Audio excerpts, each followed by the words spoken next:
I haven't looked at. I looked at some of the numbers. I think Jordan Adams shot pretty well. Jabari Brown shot fairly well. Alex Brown shot pretty well too for a big man.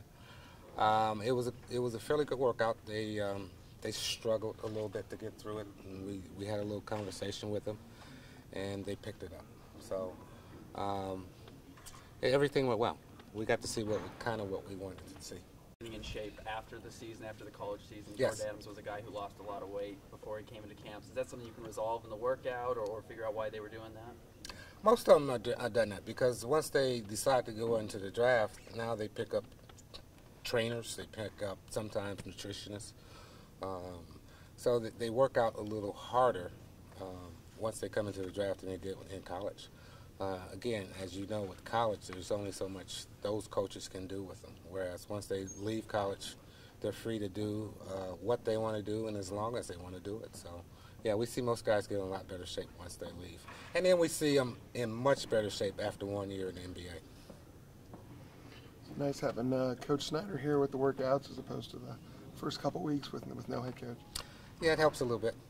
It's nice that he's in, and it's for me, it's even better when we sit down and look at videos and I can get his evaluations of what we're looking at. Is he pretty familiar with a lot of these guys? No, most most pro guys don't even see many college games, so this is the first time he's seen a lot of them. They're too busy in the pro game, so especially assistant coaches.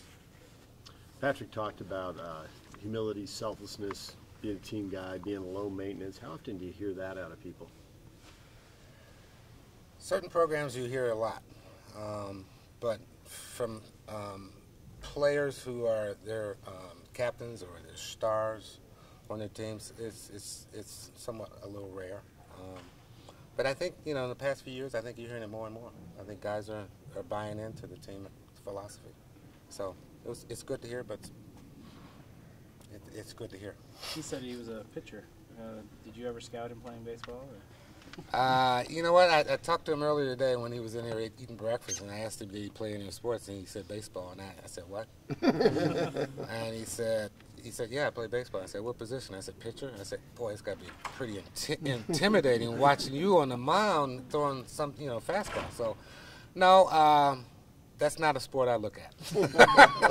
Does that show a little bit of versatility? Do you like it when guys have that background in other sports? It's nice to see guys who are well-rounded, who play a lot of different sports because there's different muscles involved, there's different thinking involved. So if they can play a lot of different sports, it helps. Pretty rare that a guy comes in with muscles like that right out of college. He's got an NBA body. Yeah, especially since you don't have an NFL team here. I agree with you. I agree with you. Is Patrick one of those players you could see drafting around the 35th pick or even higher at the 23rd? It's too early to say. We haven't looked at 35 yet. In terms of we haven't looked at it in the theater watching tapes yet. So 2 weeks to go. When do you get that final list in order? Is it just always adjusted right up to the day of the draft? It's adjusted. We'll hopefully have it finalized hopefully by the day before the draft, hopefully. But it could change the day of, depending on trades, depending on what we may hear throughout the league in terms of trades also, besides the trades we may be involved with. How much movement is actually there in the draft selection and the big board that you have? I mean, is it pretty solidified, or do you see workouts from other teams and kind of look at what they're doing and how they improve, or what? I think most teams tier their players. You have first tier, second tier, third tier, and depending on the numbers in each tier, that's the number of guys you kind of look at, guys you kind of think is going to be in your range.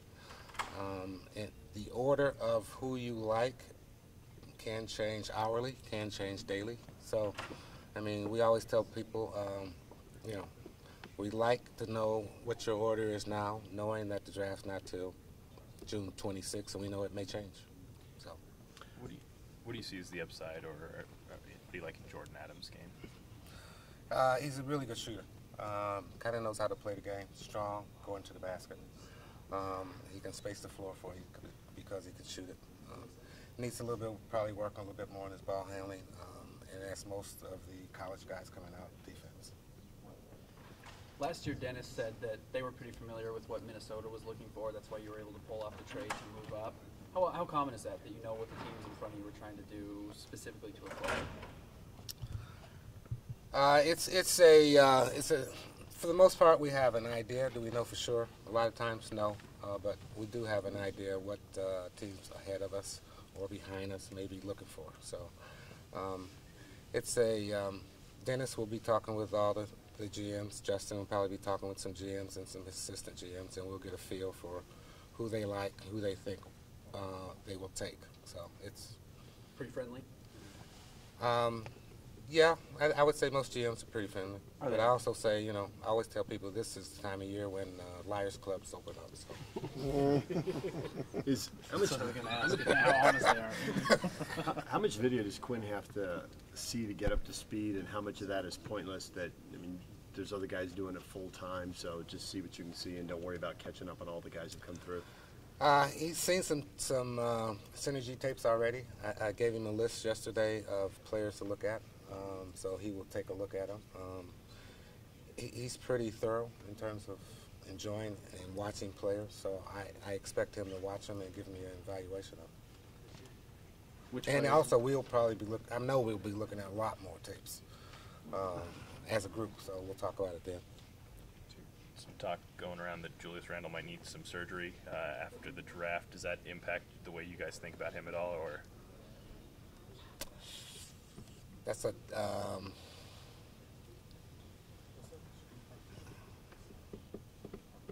Pass. I don't know if I can talk about his injuries because of HIPAA, so that's why I'm hesitating on it. So, no, I better not say it. I don't want to get in trouble. Is Noah Vonleh, is he as out of shape as some are saying? Haven't heard anything on that one. I watched him in a workout, and he didn't look out of shape. Now, again, it was in Long Island and not Salt Lake, so Is there still a chance you might get him in, or is it? I think we will. Any thoughts on why Dante Exum is somehow slipping, or is that just all rumor speculation? Where'd you hear that? It's been going around that he's Really? slipping out of the top I four. haven't heard that one yet. Right now, it's all speculation on things. I mean, I don't even think Dante has had a workout yet, so, Maybe that's why. and I think he's targeted a couple teams he wants to see, so Any plans on bringing him in? still talking. Still talking. Yeah, still talking.